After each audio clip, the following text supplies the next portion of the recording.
If I gave a fuck what y'all think I would be doing this?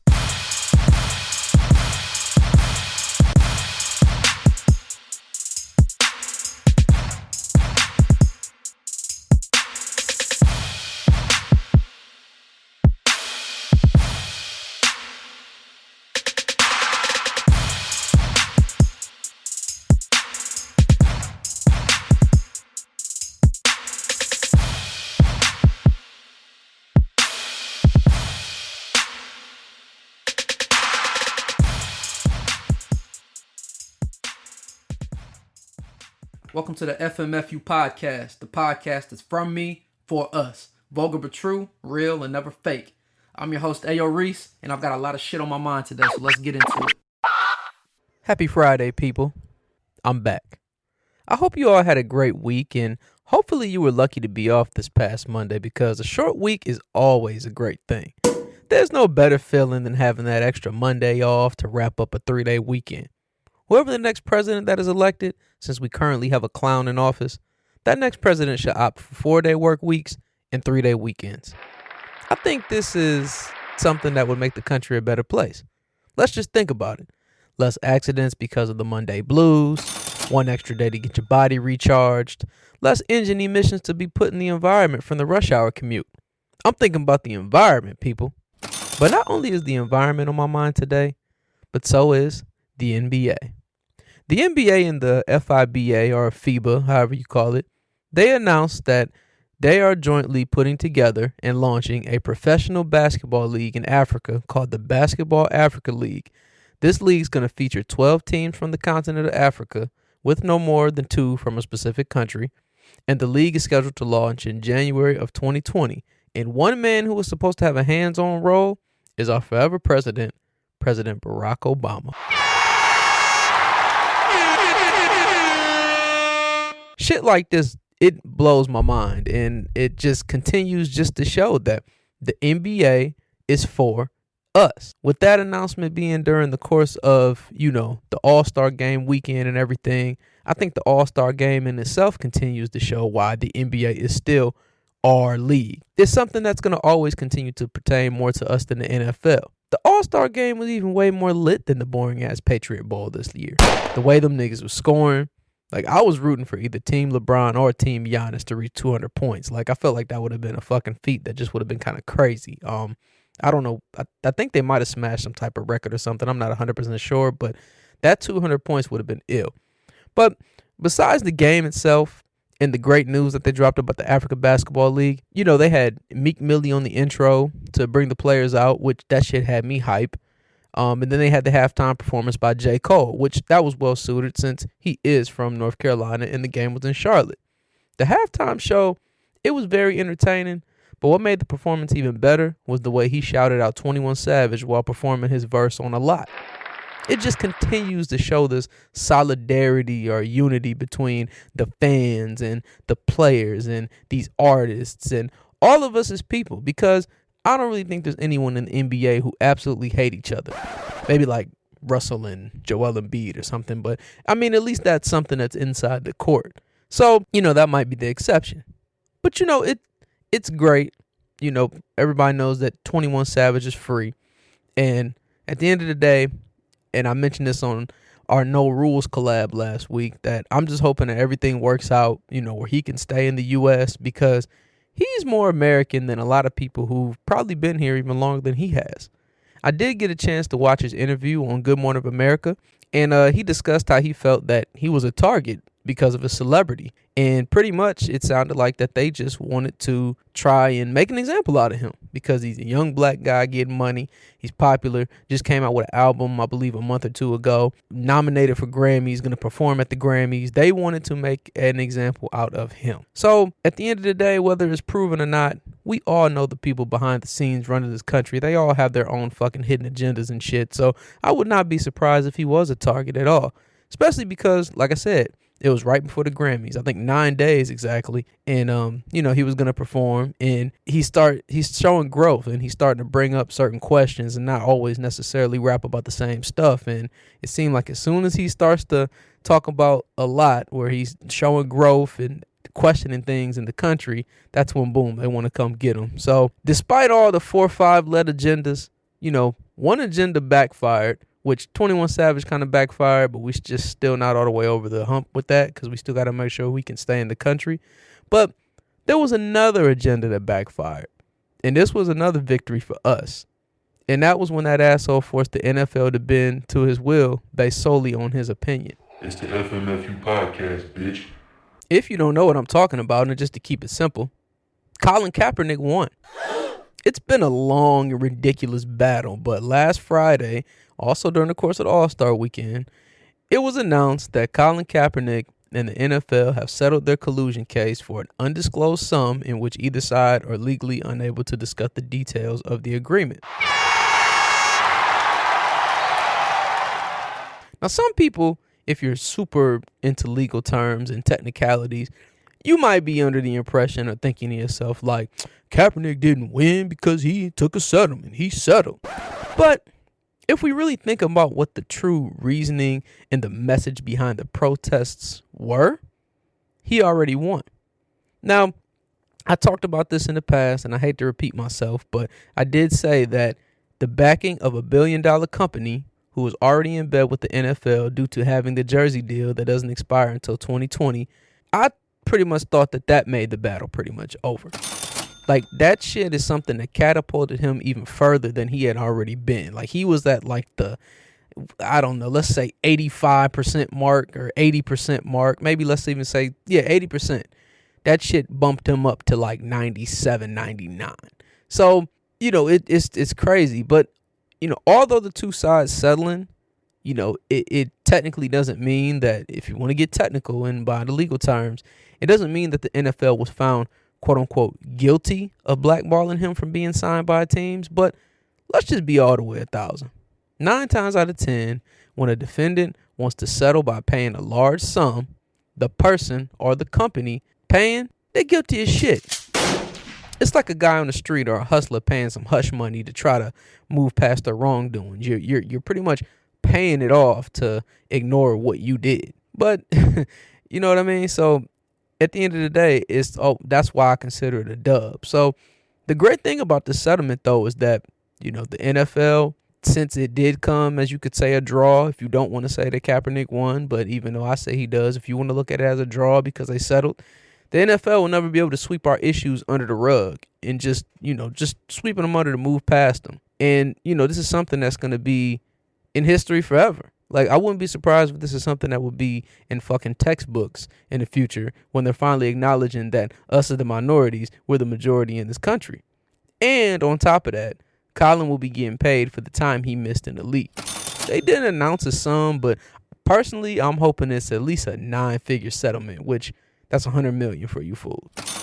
Also, there was a statement from his lawyers that says that they wouldn't be surprised if he was signed by a team, which if that happens, then, like I said, he was at 99. Well, that little signing will put him at that 100%. And I will say this, as much as I want him signed, I don't want a team to just give him a deal just to give him one. You know what I'm saying? Like, I don't want one of those, man, here, nigga, damn type deals. Like, I want it to be for a team who truly wants him to be a part of their roster, whether it be starting or even a backup. And that's what people failed to realize when all this shit went down. No one said that he has to be a starter in this league if like all 32 quarterbacks are better than him. All 32 starting quarterbacks are better than him. He doesn't have to be a starter. But we can't sit up here and act like either, let's say, half the starters are trash. And then if you look at the backups of the starters, that means they're even more trash than them. So you're trying to tell me that, this guy isn't a starter potential or even a backup potential at least? This going head-to-head with the NFL is a win for the urban millennial culture. I feel like I hear a lot nowadays that, especially older people, they don't watch the NBA because the league isn't the same anymore and the players make too many decisions. And I think people didn't want what was going on in the NBA to happen in the NFL, where the players are being quote-unquote woke. And we know the NFL owners felt this way. They were scared players would stand up for their rights in the NFL just like the NBA players do. And I salute players sticking up for their rights. That is the thought process of us as the urban millennials. We don't stand down and just, take what's handed to you. Here, nigga, damn. Like, I don't give a fuck how good it is. Like, if you owe me $10, you ain't giving me 9. Word to Jay-Z, right? So I don't give a shit how good it may seem. Like, if it's within our contract or our rights that we're entitled, and I hate to say entitled because they say they think we're entitled to everything, but if it's something that if we sign a contract and it's within our rights where we're entitled to that, then we should be able to fight for it. I don't want just to hear a nigga damn handout. That's not what we do. So anytime you hear someone saying, oh, I wish sports was like back in the day, or, oh, I don't watch the NBA anymore because it's not the same, that's probably because they old and they want it to be where no one speaks up for themselves. They don't want their rights to be heard. And they probably want the players to, quote unquote, shut up and dribble or make sports great again. The times has changed forever. And in conclusion, to summarize everything that's going on with this Colin Kaepernick versus NFL debacle, just remember this gem. Nike doing a Kaepernick deal while simultaneously, they found the Air Jordan brand. They gave LeBron James a lifetime deal. They have Serena Williams, who is arguably the greatest athlete of all time, male or female. They have the NBA jersey deal. And they just signed an extension for 10 more years to have the NFL deal for the jerseys and the apparel. Having all that shit is equivalent to Thanos grabbing all 6 Infinity Stones. There's no stopping it now. And if by the grace of God, Colin Kaepernick win his collusion case against the NFL, you might as well equate that to the snap. Dread it, run from it, destiny still arrives. I told y'all niggas I know everything. Call me Reese. Boom! I've always said to people, friends, family, whoever, there's too much shit on TV to watch. Every time I turn around, there's someone suggesting a show because it's so good, or, oh, you gotta watch this show because it's so fire. And to me, it's either one or two things that's gonna happen when you tell me this. One, I'm just gonna think like, bro, like, you listing all of these shows, like, how you got time to watch all this shit? Like, really? Two, when I get time to watch something, I think because there's so much to choose from, I get like overwhelmed and I'm just like, oh shit, do I want to start this show? Do I want to get invested in this? Do I really want to watch this? Do I want to start this? Do I want to start this? Am I going to have time? You know what? Fuck it. I'm just going to watch Big Mouth. Speaking of Big Mouth, they came out with a Valentine's Day special episode on Netflix. So if you're a fan of like adult cartoons and shit like that, like I'm a big fan of Big Mouth, Family Guy, American Dad, shit like that, like check that shit out. Funny as fuck as always. But anyways, there's too much on TV. And I think the shows are starting to oversaturate themselves because shows that I used to watch are starting to fall off. So I quit watching. One being The Walking Dead. After Rick died, I pretty much said, fuck you, I'm done. And then the other being Empire. Empire was cool when it first came out because it was like a hip opera, if you want to call it. And it was something different. We've kind of seen something like it, but not really to this magnitude. So as the story keeps going and the timeline's going on, like in my mind, I just think some of the storylines like are starting to overrun their course. And eventually it just got like blah. Like some people still very much enjoy it, which is fine. And I salute the actors and actresses on there doing their thing because it is a black show.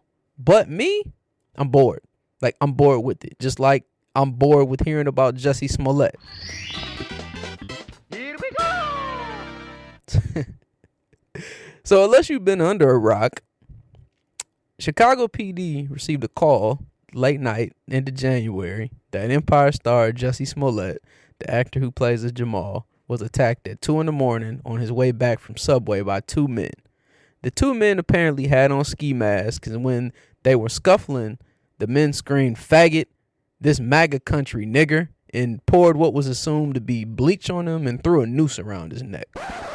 Now, with this crazy divide in our country, anytime something happens that tends to be racist against our people, we quickly go to their defense because if we don't have our back, then who else will have ours, right?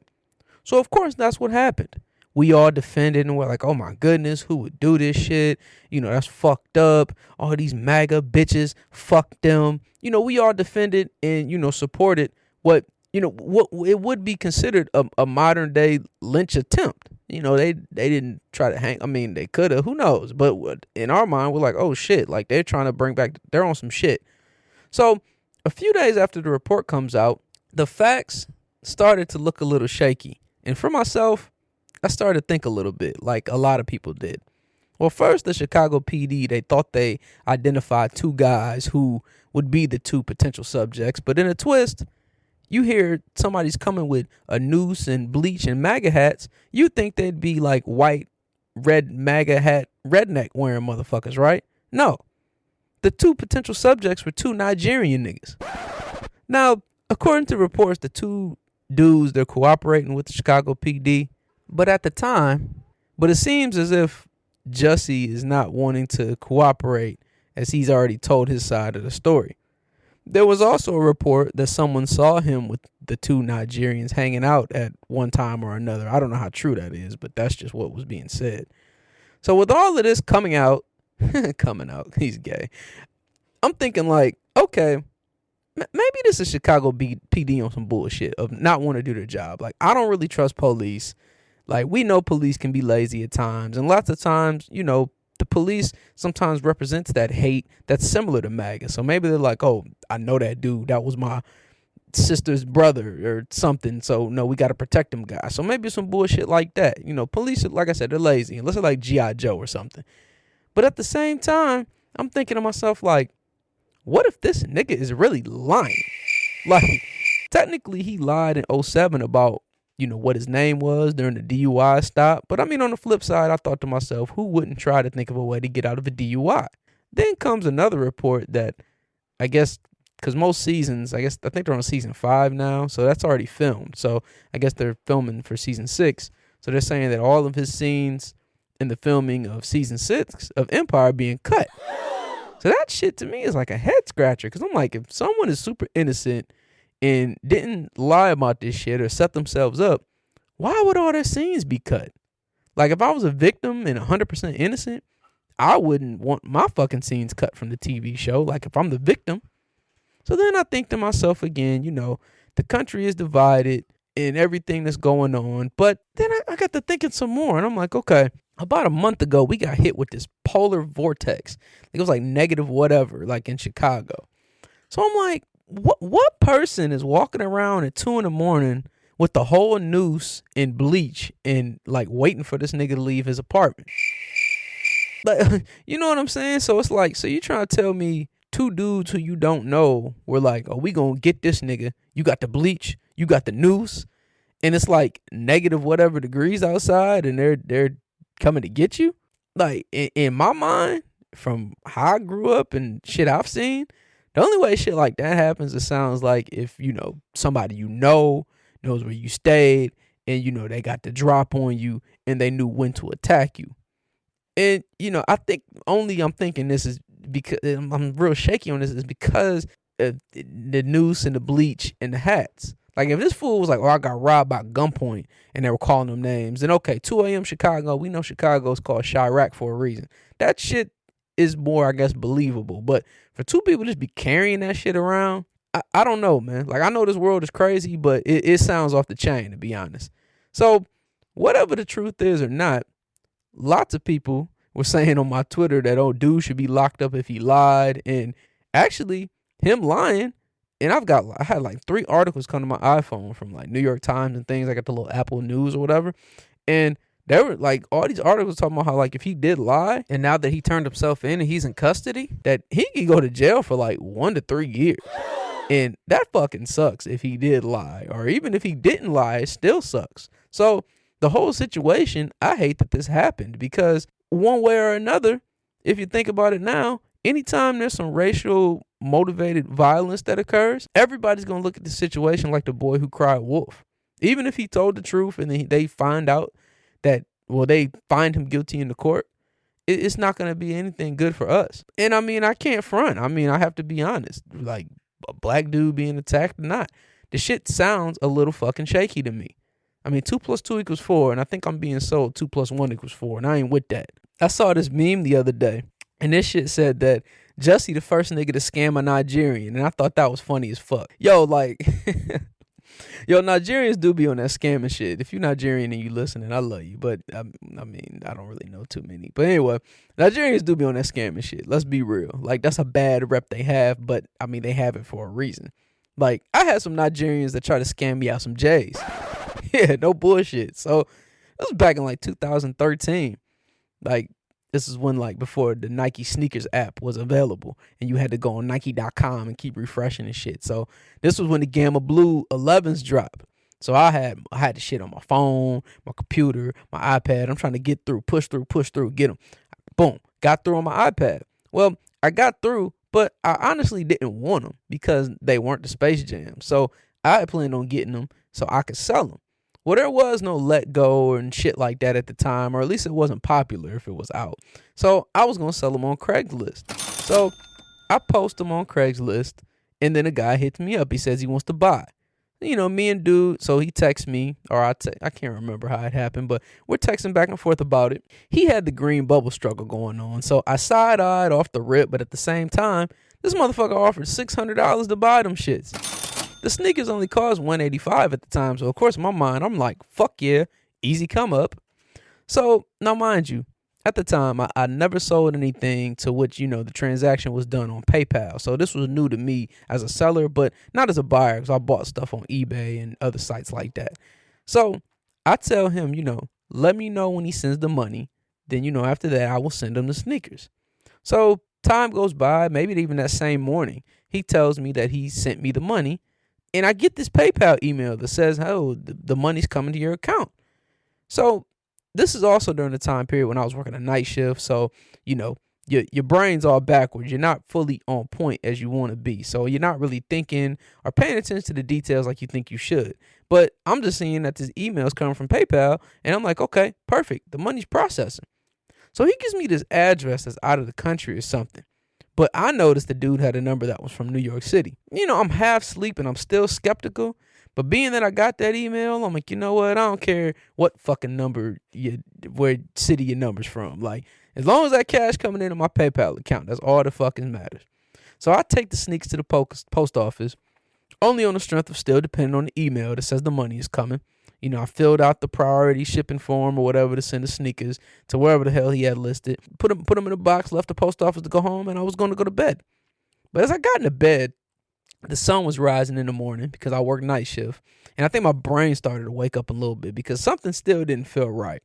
So I started doing some Googling. I go on PayPal's website, and I don't see a transaction processing when I logged into my PayPal account. So then I like, okay, maybe it's delayed. So then I look at like a frequently asked questions, and there's a section about like fake emails and how PayPal will always address you by name in his emails. And if it's a general email, then it's probably a scam. So I immediately hop out of bed like, oh shit. So I text this guy like, did you send my money? And he's like, oh yes, I sent it. So I try to call this dude. It's going straight to some weird voicemail and shit, and it was all funny ringing. So I'm like, oh no, this bitch ass nigga trying to play me. So I get back up out the bed, throw some shit on, I zoom back to the fucking post office, tell the girl at the desk that I originally handed the package to what was going on. I'm like, yo, I need my package back. So the girl luckily gets the package back for me, and then she's gonna say, oh, I thought that this might have been an issue because they've been doing this scamming stuff for a while. I'm thinking to myself like, well, bitch, why you ain't give a nigga a heads up? But at that point, all I cared about was that I got them damn sneakers back and I did not get flexed on by a fucking Nigerian. But not all was lost, though. I still sold them bitches for $400. And this time, it was in America. And I actually had my bread before I sent them off. But anyways, lesson learned, and luckily it wasn't learned the hard way. So I will say, if this nigga scamming Nigerians, he the truth. But I tell you one thing, if this motherfucker does get found fraudulent and he wants to avoid jail time, he better start singing like his character on Empire. Drake dropped his first official mixtape, So Far Gone, on all streaming platforms last Friday, and I must tell you, that fucking mixtape has aged gracefully. When I say I popped that shit in and felt like I was right back in my room on 98 College Place in Hampton, Virginia, that shit is an understatement. The memories, the feelings, the everything just came fucking rushing back. The Wayne verses were vintage. Suwu, bitch, I do this shit, I'll erase you like I drew you, bitch. And I keep that toaster, you can come and be my strudel, bitch. Everything was just hella fucking dope. Like, this mixtape, I think, was the first time I've ever heard of an artist combine a mixtape or an album of himself singing and rapping so successfully. Like, it's been done before, but it was never done on this level ever. Well, it seems that another artist is looking to try and emulate his inner Drake by being, I guess you can say, he rapped, but he's singing like a canary now. Motherfucking Tekashi 6ix9ine. Now, I'm not about to get into the backstory of everything, he got charged with, like all the racketeering and all this other shit. Because, if you really want to know all that, and if you don't know about now, everybody knows what this fool did, how he made a name for himself, trying to be a quote-unquote rapper and trolling and all that shit. But point is everything he got charged with, he was facing a minimum of 47 years to a max of life in prison. Now, I'm reading in recent reports, it's been said that this motherfucker copped a plea deal with the feds to get a reduced sentence, and he been telling on every damn body. So, of course, when this shit comes out, all the internet gangsters had their opinions. Snitches get stitches. This nigga's a rat. Niggas out here telling too much. Etc., etc., etc. And I'll say this, man. I thought about that shit. I'm like, man, it's easy to say all that when you're not in that same situation. But I think the main thing that needs to be looked at is, what defines snitching? Now, you can say snitching is synonymous with telling, but there has to be a reason that the word was invented, right? Well, there's not really a reason besides that it's just termed snitching when it's information being told to someone with authority, aka the police. But as someone who comes from that type of environment but was never involved with that type of shit, I must say, the code has always been stop snitching, stop lying, or niggas being in Diplomat's video, the Jim Jones G'd up video with the stop snitching shirts on. But let's just say hypothetically you get jammed up and will be going away for a long time, and the feds are asking for information about someone who is your worst fucking enemy. Why would you stay your ass in jail to not say anything about your worst enemy just for some quote-unquote moral street code that if you follow that code anyway, it's only going to either have you dead or in prison? By the code, telling is telling, no matter who it is, period. That's bottom line. Gangster niggas, whatever you want to call it, what you see in the movies and shit. That's pretty much like how they portray it. But I don't understand why it really matters if it's a guy you don't fuck with. Like if you and a friend, right, or a business partner you fuck with get in a jam, you keep them out of it. Like you don't give the police names or phone numbers or any information like that. You never want to throw your friends under the bus. That's not what you fucking do. Point blank. That's the more fucked up shit. You handle that shit accordingly if you get jammed up. And if you can't, then you come up with a plan later with them, or you find a way to delay it until you can figure out what you need to do on your own. But why stick to that code for someone who would put a bullet in your head to take your clientele, or would rob you or fuck your baby mother? It doesn't make any sense to me. But this nigga 6ix9ine shady though, because what I was hearing was that this nigga was telling on friends and associates, and that's just some shit we just don't do. Point blank, period. Everything in life comes full circle, and I truly believe that's why the world is round and so are wedding rings. But it looks like there won't be a wedding ring anytime soon for this nigga Tristan Thompson. Rumor has it, this nigga fucked with one of Kylie Jenner's best friends. The part that makes this full circle is that Khloe took him from his first baby mom named Jordan, and then he goes and cheats on the bitch with another chick named Jordan. Full circle, mind blown. Now, I told y'all before on one of the FMFU No Rules mashes that black American men don't cheat. So before we start bashing all men in America, just remember, this nigga Tristan is Canadian. So ladies, if you had a terrible, lonely Valentine's Day, just know that you soon won't be miserably alone. And we know that all of y'all like the miserable company. Woo! Thank you for listening to the FMFU podcast, the podcast that's from me and for us. Make sure you hit that subscribe button, like, and comment, whether you're listening on Apple Podcasts, SoundCloud, or Google Play. Also, make sure you get at me on my social media pages. I have a Facebook page, which you can search for From Me For Us, or you can leave it in a status at FMFU_podcast. Also, get at me on Twitter and Instagram at the same @names. That's at FMFU_podcast. Remember, people, always keep it a buck, always keep it 1,000, and perception is everything. I hope you have a nice day. Still fuck y'all.